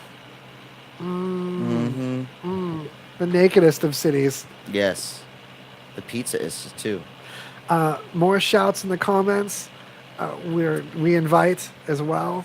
What about Woz? Because you're good at breaking down this stuff. The Google hack. Oh, is this about the recent? Okay, so Yeah. Is this the Facebook thing everything was talking about? this Like, hack is very, very similar to Facebook hacks that were giant news, wherein this was not. And I don't know how much of it is Google's PR, but I think there's a media bias where I know. Hold on, but They're hear me the out. homepage of the internet. Exactly. You know what I'm saying? I think Like, there's a bias for everybody. None of us want to hate Google. There's people that want to hate Google and rightfully fear Google because of the amount of control that they inadvertently and gather have. data. So this data was gathered just like the Cambridge Analytica data, and it was accessible and exploitable just as much. But on the other hand, none of this is any passwords. None of it is anything financial. None of it is going to grant anybody any access. And that's part of why this wasn't such a big headline. But that was the same What did they situation have? with Cambridge Analytica. They have people's names attached with their age, race, gender, and some profile stuff like that that's really valuable for ad targeting. But Right. they didn't consent to this data being openly available. They only consented for Google to have it and use it for their own internal advertising, or advertising using Google's network that wouldn't have access to the data directly, just the results of the targeting using that data blindly. Isn't it weird that like having those as property kind of gives you ownership of people's personalities, so that you can trade their personalities like a commodity? Interesting point. Sure. And that's a big controversy right now in Facebook and Google updating their consent. Anybody who wants to find out about you goes online to find out about you. Mm-hmm. When somebody owns all your information, all your decisions, all your searches, all your everything, they kind of own your social identity. Well, they at least own. I liked how you said own your personality, in that it really puts a heavy emphasis on the concept of knowing you and marketing to your personality and what defines you, and therefore defines the type of purchases you're likely to make based on that. But I mean, like, what if that was to be used for like a more nefarious reason? You know, like Yeah. blackmail, whatever. You know, okay, so they've got these hacks that already can link people to all these like Well, different like tags. That You really shouldn't put stuff in the public, or even what you give these media, social media networks. If it's to trust them with anything that could blackmail you is your mistake. Like, I mean, don't. nowadays What are you storing in there that's blackmailable? Don't do that. Keep that video. But nowadays, anything off that's the on off the cloud. But now that almost anything that's on an electronic medium, whether it be a GoPro or a cell phone or a computer, you could burn a computer and still pull the info off of it. That's not necessarily true. You'd have to, you could burn it good enough to make the hard drive not recoverable, and I think a good house fire is going to make a hard drive not recoverable, even from the laser situation, because of what would happen to the platters at that point. If you can't get the platters spinning again, then you're not going to do a migration to another hard drive of the same model to then get heads on it again. But nevertheless, people are putting things on the cloud in a public way that probably should be on their private cloud, or like, hey, why are you trusting some mystery space cloud with your blackmailable stuff? You're getting risky anyway. Why are you leaving your cocaine on the coffee table? That's what I'm not. give this some thought. You don't want to be able to just let a cop into your front door whenever and just walk them around, Right. And send them on their way. That's a smart idea. Nor should you be paying for your own cocaine.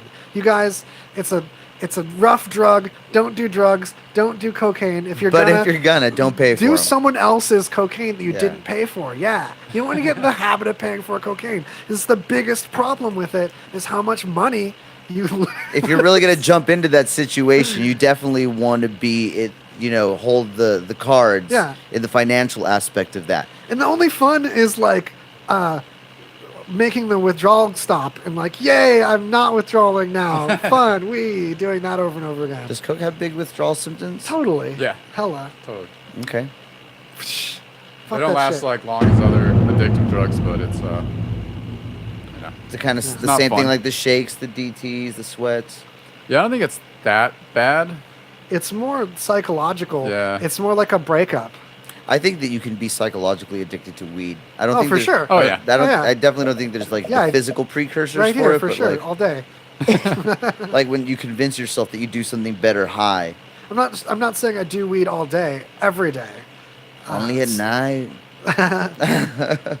But there's a huge psychological addiction. There's a dependency even I have on it. Yeah. It's undeniably. But then I'm also not taking an MAOI for anxiety either. I can switch my perspective and get out of a thought loop that I otherwise didn't have a tool for.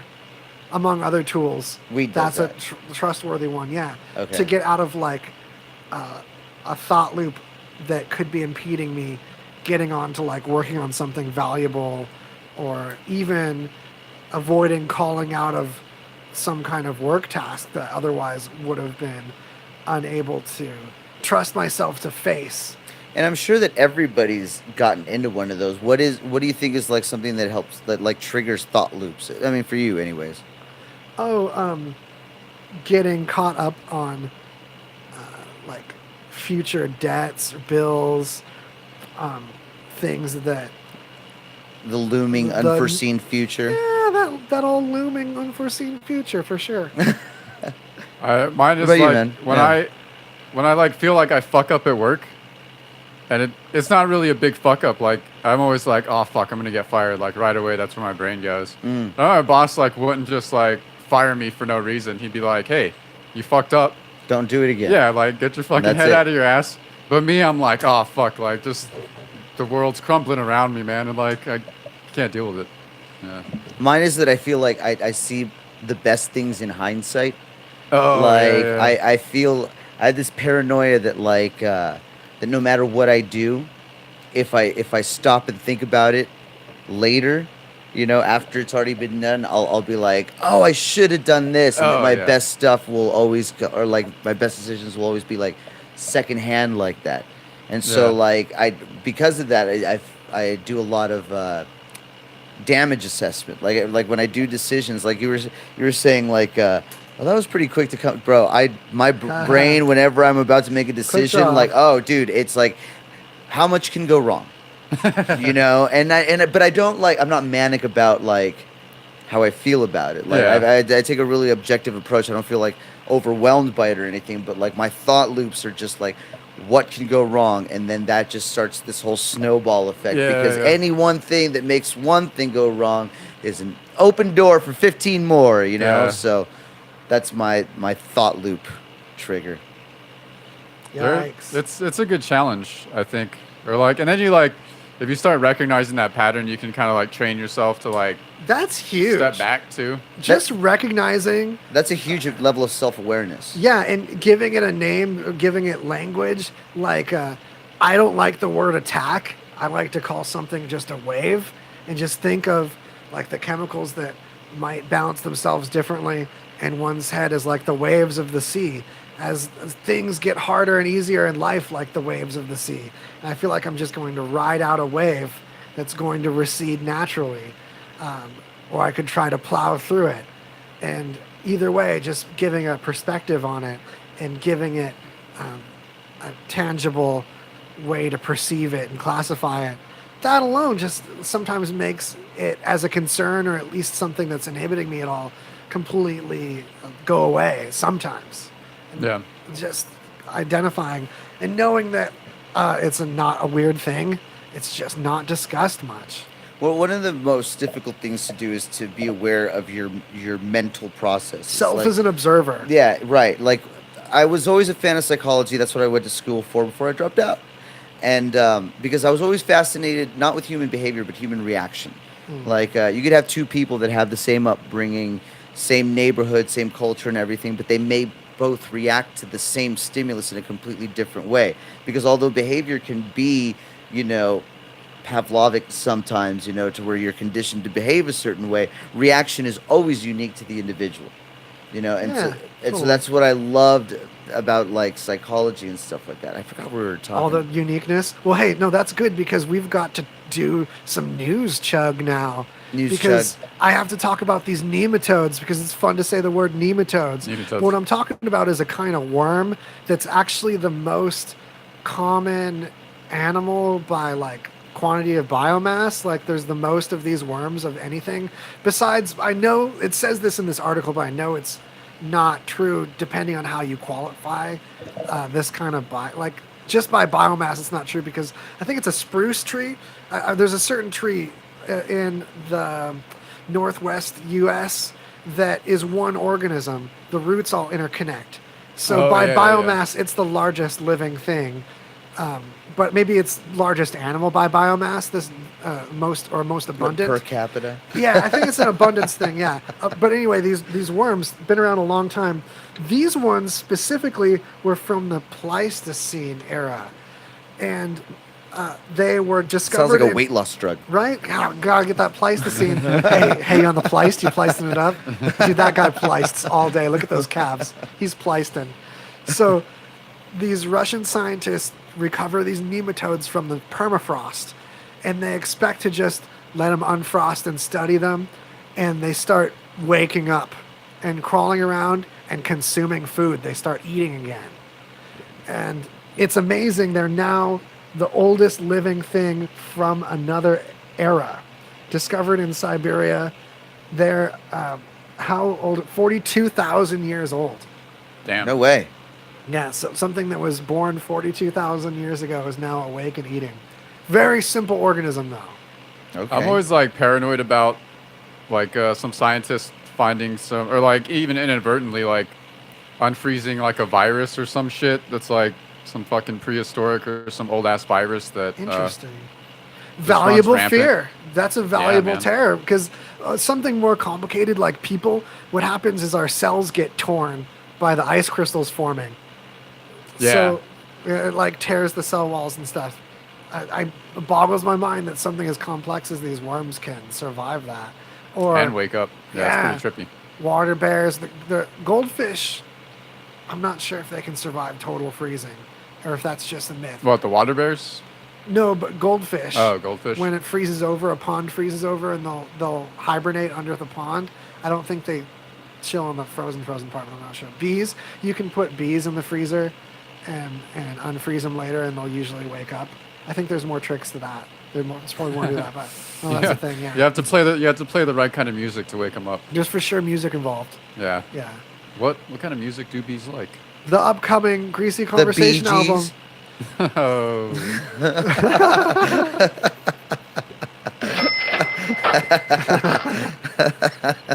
Quick Draw. That's a good nickname for you now. You're definitely among the Quick Draws. I have moments, which is interesting because I smoke pot. hey, it's maybe causing focus by eliminating some unnecessary What did you think of this noise strain? thoughts. That's another thing. I did like this strain a lot. I wasn't going to bring that up, but I should, in full disclosure. I never smoke in front of the show anymore, but I did today, and also barely slept. And I thought I might have some sleepover goofballiness for you all, hopefully adding benefit in that way. But no, I liked it a lot. It was lemon fresh. We had a little touch of the tree before this episode. I do usually the morning of the show, but then it's hours before the show starts. But that's not to say I advocate doing that every time, but to be on the same page with you, that our mind thoughts could dance in the dark between us. Anyway, other news. That's so bromantic. Yeah! Hold on. Oh, that made it kind of more hospital. That wasn't as It's loving like a as carry situation. Wait, there. one of these is snuggly. Get ready. No, that's more like a vault. Okay, let's hold on. They're like all explosions. There we go. This is good to lead into. I know you've got one queued. No, I wanted to. I mean, you probably know more about this one than I do. The Envisat, the AI helping astronomers that's going to produce like more data equal to the entire internet per day. Because there's certain characteristics that we've found could identify, say, a planet moving in front of a star is going to make that star dim.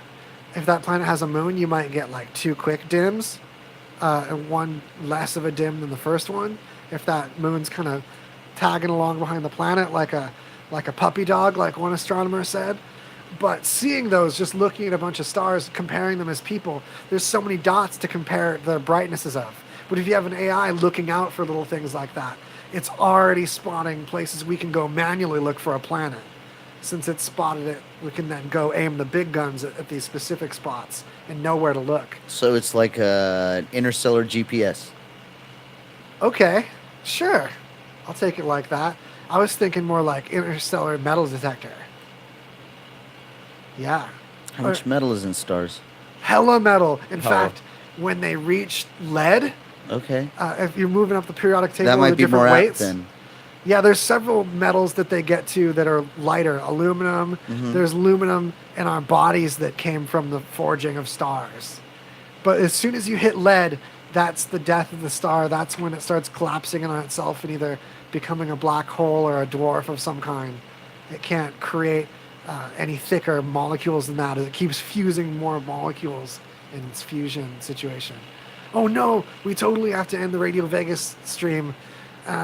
We love you guys. Check out the other beautiful shows on this channel, such as Mario's. And if you were listening in this whole time on the stream, sorry it dipped out for a second because of Windows updates of all freaky things.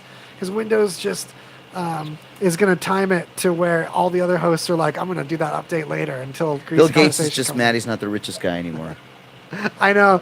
Chances are it didn't even alert anybody else. And it's just like sneaky updates that Like, how do you think? magnetically I'm drawn to. Can we just really quick? How do you think Bill Gates reacted when he found out that like he wasn't the richest guy anymore? Because he was like up there for like forever. I think that his head's so up Africa's butt in the good way, checking for diseases, making But he doesn't care. more clean water available to more human beings than any organization or any person has ever done, any charity. Carry on, Mr. Gates. Eliminated more childhood death by vaccinable illness than any single like person or organization. So it's like doesn't care his millionaire status or even like I respect pilot him. the company half the time. He's so into the Well, I respect him more for it. yeah, altruism overseas. So he's like huge for that. Mad props. Oh, okay. So buy RadioVegas.rocks. We'll close out the video streams right afterwards. Touch and love everybody consensually. Get out of here. Oh man, that blue thing, I put it there and then you turned your mic next to your mouth more and I've been hearing the little gears inside the twisty blue thing. You might not hear it on iTunes because it might get... I don't even hear it. Or it's the AC. No, I know the AC sound, but I do a noise eliminator thing. It's like an EQ that listens to a certain patch of the dead spots and then tries to swoosh it out. All right. That process is probably going to remove the. I've actually been making gear sounds this whole time. Oh, it's you and your gear Yeah, mouth. you know. You have to have that looked at. It's like Gear a mouth. waking snore of Gary. But anyway, you'll hear it on the video, but not the YouTube's. No, I'm talking about iTunes. The iTunes subscription that you got to totally have to our podcast. That one has Do the it. noise elimination step. But you know, it's better for us to have some air conditioning than worry about a little bit of fluff on the video part. I feel. Right. Got to pick your battles. Word. Anyway, thanks again, Mario. Everyone, check out his It's a pleasure. show on Radio Vegas.rocks too, as well as his local comedy in Las Vegas. When is it? Tuesdays from 6 to 9. I have a co-host, me and CC Sample, do it together. Yeah. This week we've got Hannah Delilu. She's a local comic from the Midwest, and she's a crack up. So Yeah. check it out. Yeah. Very cool. It'll be a lot of fun.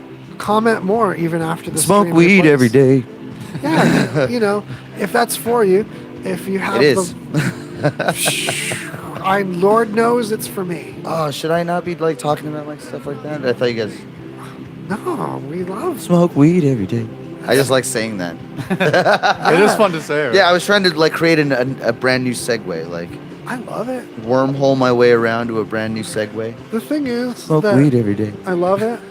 So, as long as I love it. The thing, I have this horrible problem saying the thing is too much. Now you're gonna not be able to unhear it. But truly, I believe that when you really love something, there's going to be a community that loves it also, Yes. for better or for worse. So I try to nourish the good, valuable things that I love, and bury that whirlwind of hate and misery deep down inside. Bottle it all up till the bottle explodes, and a fireworks show of more entertainment and passive aggressive, smiley sounding outrage with my friends here on the podcast. What if like that was actually how the Big Bang happened, and we're all just parts of somebody's neurosis? Simulation theory, Can't- where their can't neurosis rule it out. projected on a 3D plane. Yeah. That's like the further dimension of theories and math that actually could contain tangible information in what we're only perceiving as dark matter that we have difficulty measuring and has no perceivable mass, yet is material that the universe is made of. What's there? Can we only access it in those dimensions that quarks leave to when you separate them? These things we think are building blocks of matter, but could just be the dots on the Lego bricks of matter. So we see two Lego bricks pull apart, and all of a sudden the other half of the Lego brick seems to spring out of nowhere. Because And really, it's a just pulled dimension out of the outside other it. dimension. Yeah. Right, gotcha. Love you guys. Bye. That was fun, man. Yeah, thanks for having me out, guys. Like, my parents should be pulling up here real